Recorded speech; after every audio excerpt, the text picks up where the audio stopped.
बहुत समय पहले की बात है। एक गांव में एक ब्राह्मण परिवार रहा करता था। उसकी दो बेटियां थीं, बड़ी और छोटी।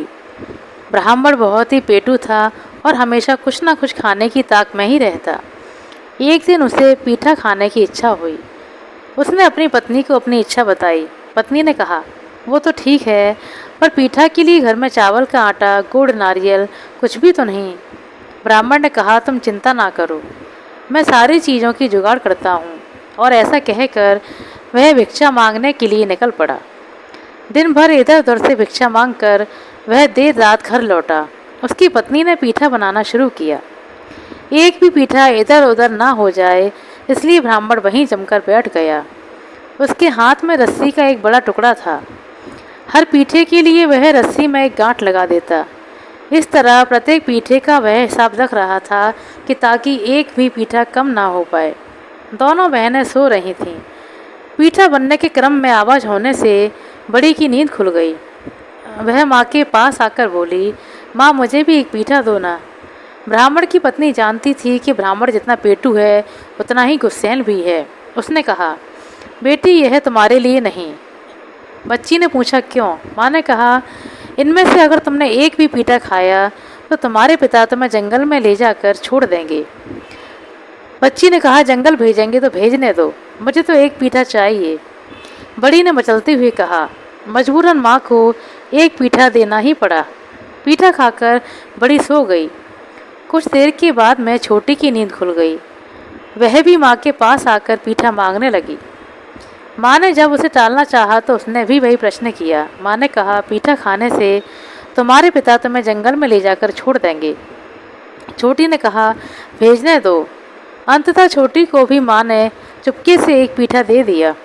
पीठा खाकर छोटी अपनी दीदी के पास जाकर सो गई। ब्राह्मण की पत्नी सारी रात पीठा बनाती रही और ब्राह्मण छिपकर पीठों का हिसाब करता रहा। सारा पीठा बनते बनते सुबह हो गई।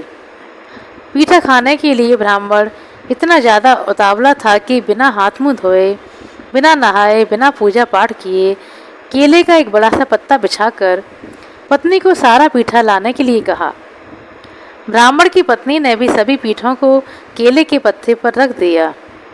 ब्राह्मण एक एक पीठा खाता जाता और रस्सी की एक एक गांठ खोलता जाता। दो पीठे कम पाकर उसने जोर से चिल्लाकर अपनी पत्नी से कहा, समझ गया मैं तुम्हारी चालाकी। तूने दो पीठे अपनी दोनों लड़कियों को दे दिए हैं ना। ये दोनों लड़कियां एक दिन मेरी जान लेकर रहेंगी। दूसरे दिन सुबह ब्राह्मण ने दोनों बेटियों को बुलाकर कहा, चलो तो मैं तुम्हारी बुआ के घर पर छोड़कर आता हूँ। यह सुनकर दोनों बहनें अवाक रह गईं। आश्चर्य से उन्होंने पूछा, हमारी कोई बुआ भी है? यह तो हमें मालूम ही नहीं था। हाँ भाई हाँ, तुम्हें पहले बताया नहीं था। अब जल्दी करो और चलो। दोनों बहनें पहले कभी भी कहीं घूमने नहीं गई थीं। बुआ के घर घूमने की बात सुनकर दोनों बहनें झट से तैयार हो गईं। ब्राह्मण की पत्नी सब देख रही थी और आशंकित भी हो रही थी, परंतु ब्राह्मण के क्रोध के डर से वह कुछ भी नहीं बोल पा रही थी। विवशतावश उसकी आंखों में आंसू आ गए और उन्हें पीठा देने के कारण वह मन ही मन स्वयं को कोसने लगी। दोनों बेटियों को ब्राह्मण सारा दिन इधर उधर घुमाता रहा। फिर उन्हें लेकर एक घने जंगल की तरफ पहुंच गया। तब तक अंधेरा हो चुका था। दोनों बेटियों ने पूछा, पिताजी बुआ का घर और कितनी दूर है? ब्राह्मण ने कहा, बस अब हम लोग पहुंचने ही वाले हैं, लेकिन हम लोग अब चल नहीं पाएंगे। दोनों ने कहा। पिताजी ने कहा कि तो फिर तुम लोग उस पेड़ के नीचे बैठकर थोड़ा आराम कर लो। मेरी गोद में सिर रखकर थोड़ा सा सो जाओ, उसके बाद हम आगे चलेंगे। पिता की बात मानकर दोनों बेटियां पिता की गोद में सर रखकर सो गईं। दोनों बच्चियां इतनी थकी थीं कि सोते ही उन्हें गहरी नींद आ गई। सुनहरा अवसर देखकर ब्राह्मण ने दोनों बेटियों का सिर गोद से उठाकर उनके सिरों के नीचे दो ईंटें रख दी। उसके बाद जेब से एक आलते की शीशी निकालकर आलते को इधर उधर छिड़क दिया। उसने सोचा कि जब दोनों बेटियां उठेंगी तो आलते को खून समझकर सोचेंगी कि किसी बाघ ने उनके पिता को घायल करके उठाकर ले गया है। वह अपनी बेटियों को जंगल में छोड़कर घर वापस आ गया। पहले छोटी बच्ची की नींद खुली। अपने पिता को वहां ना पाकर वह घबरा गई। उसने सोचा, निश्चय ही पीटा खाने के अपराध के कारण उसके पिता उसे जंगल में छोड़कर चले गए हैं। उसने अपनी बड़ी बहन को जगाया। उसे विश्वास ही नहीं हुआ कि उसके पिता उन्हें इस तरह छोड़कर जा सकते हैं। वह चारों ओर फैले आलते को खून समझकर बोली, लगता है पिताजी को बाघ उठाकर ले गया है। छोटी बेटी ने पूछा, फिर हमारे माथे के नीचे ईंट कहाँ से आई? हाँ, यह बात तो है, बड़ी ने कहा। तुम्हें याद है ना दीदी, हम पिताजी की गोद में सर रखकर सोए थे। यदि बाघ पिताजी को ले जाता तो हमारे सिर के नीचे ईंट कौन रख देता? निश्चित रूप से पीठा खाने के अपराध में ही पिताजी हमें जंगल में छोड़कर चले गए हैं, छोटी बच्ची ने कहा। छोटी की बात उसे सच लगी, परंतु अब क्या करें? चारों ओर घना जंगल, जंगली जानवरों की आवाज़ें, चीत्कारें। अब दोनों बहनें क्या करेंगी, कहाँ जाएंगी? छोटी ने कुछ देर तक सोचने के बाद कहा, दीदी, इस समय हमें धैर्य और साहस से काम लेना होगा। चिंता करने, रोने धोने से कोई लाभ नहीं होने वाला। पहले हमें किसी सुरक्षित आश्रय की खोज करनी पड़ेगी। सामने एक विशाल बरगद का पेड़ है, उसकी ओट में हम रात बिता सकते हैं।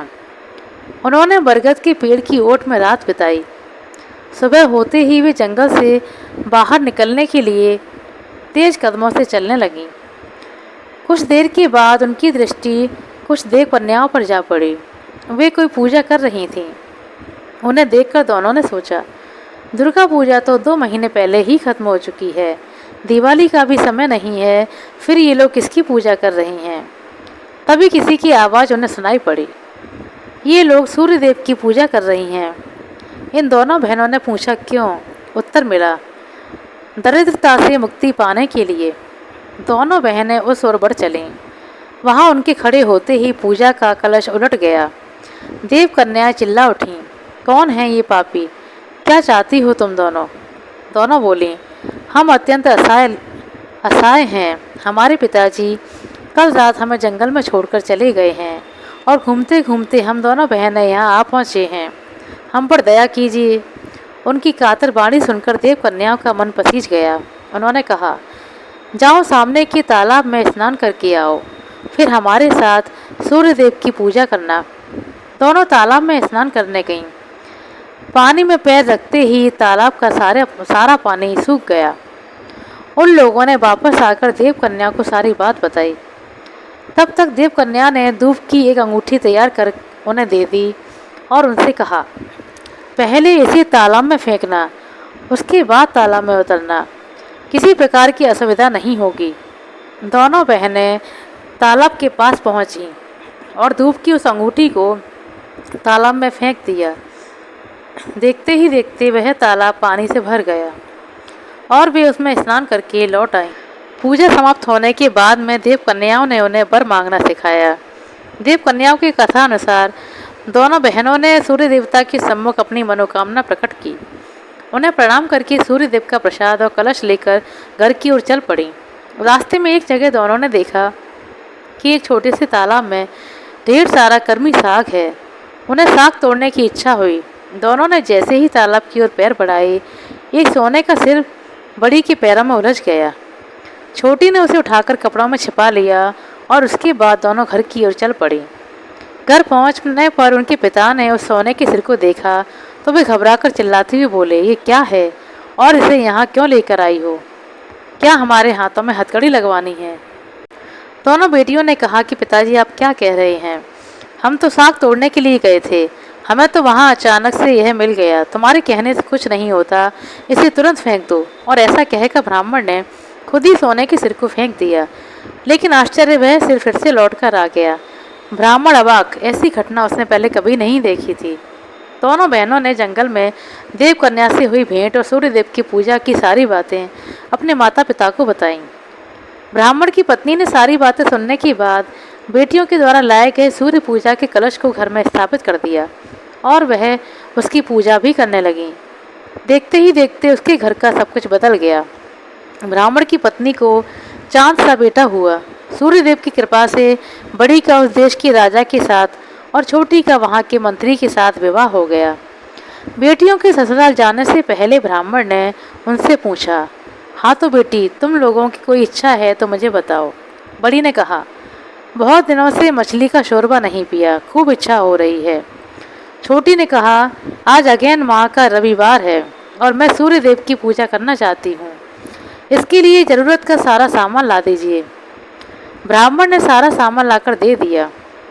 अपना अपना काम निपटाकर दोनों हाथी पर चढ़कर अपने अपने पति के घर के लिए रवाना हो गईं। बड़ी जिस रास्ते से गुजर रही थी उसके चारों ओर महामारी फैल गई थी। लोगों के घर द्वार आग में जलकर गिरने लगे। चोरी डकैती खून राहाजनी चारों ओर होने लगी। दूसरी ओर जिस रास्ते से छोटी जा रही थी उसके चारों ओर से खुशियों की आवाज़ आ रही थी। पेड़ पौधे फूलों से लदे थे और खेतों में सुनहरी फसलें लहला रही थीं। बड़ी राजा के साथ राजमहल में आ गई। राजा की माँ द्वार पर ही सोने की चौकी, सोने की डलिया लेकर खड़ी हुई थी। बड़ी ने जैसे ही सोने की चौकी पर पैर रखा वह लोहे में बदल गई। उसके सिर पर सोने की डलिया चलाते ही डलिया भी लोहे में बदल गई। सांस बड़बड़ाती हुई बोली, ऐसी कुलक्षणी बहू मैंने पहले कभी नहीं देखी। उधर छोटी के साथ अलग प्रकार की घटनाएं घटी। मंत्री राजा की तरह संपन्न नहीं थे। बहू का स्वागत करने के लिए मंत्री की माँ के पास ना तो सोने की चौकी थी और ना ही सोने की डलिया थी। मंत्री की माँ साधारण सामान लेकर ही खड़ी थी।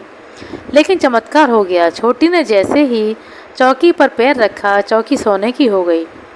डलिया भी सिर से छुआते ही सोने की हो गई। ऐसी सुलक्षणी बहू पाकर सास की खुशी का ठिकाना नहीं रहा। इतना ही नहीं, बड़ी को रानी बनाकर लाने के बाद से ही राजा के मानो बुरे दिन आ गए थे। कभी हाथी खाने में हाथी मरने लगे, कभी घुड़साल में घोड़े मरने लगे। राज्य में चारों तरफ महामारी फैल गई। लोगों ने आपस में कहना शुरू कर दिया, ऐसी कुलक्षणी बहू तो कभी नहीं देखी। एक एक करके सबको खा जाएगी ऐसा लगता है। राजा को खटका लगा। एक तरफ उसके घर का यह बुरा हाल और दूसरी ओर मंत्री की दिन प्रतिदिन उन्नति। एक दिन राजा ने मंत्री से साफ शब्दों में पूछ ही लिया, यह सब कैसे हो रहा है?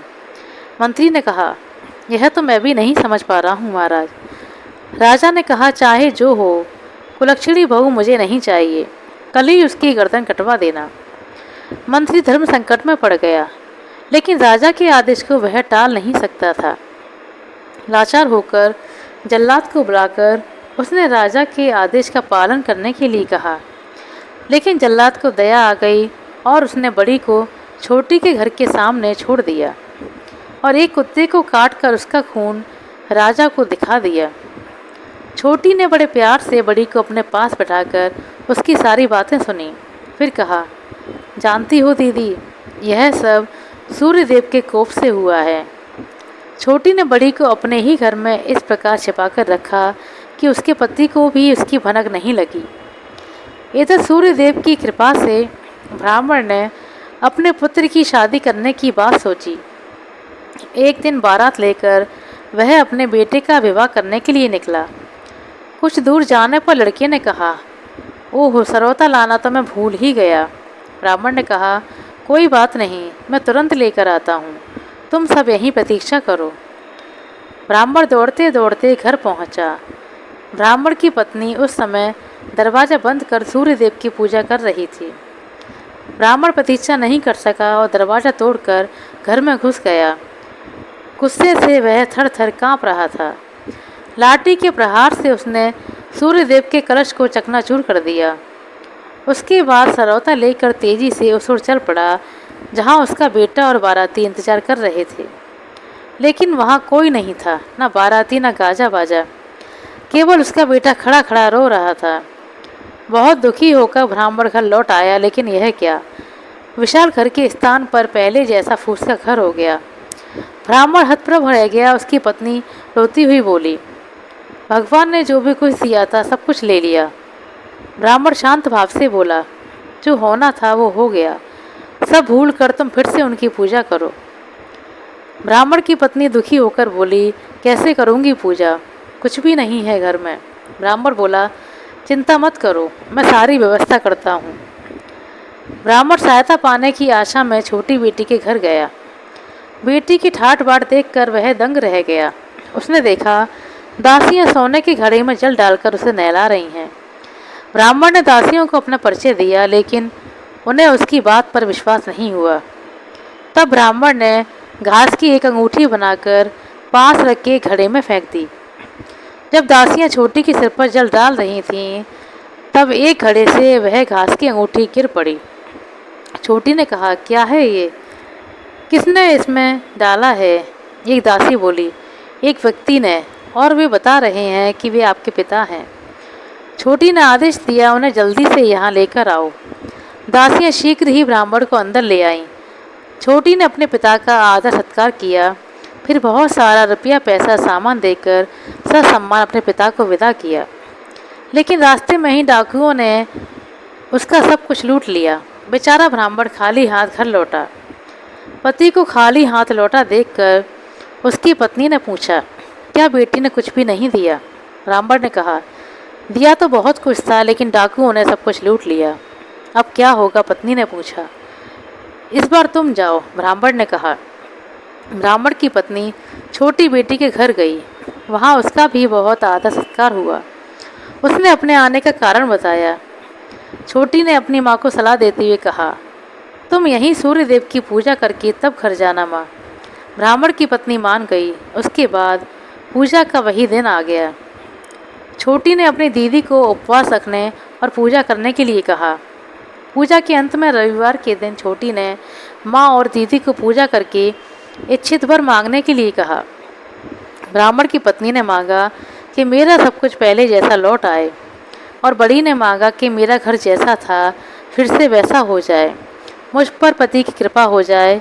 देखते ही देखते बड़ी बेटी और माँ की इच्छाएं पूर्ण हो गईं। उनके जीवन में किसी भी चीज़ का अभाव ना रहा।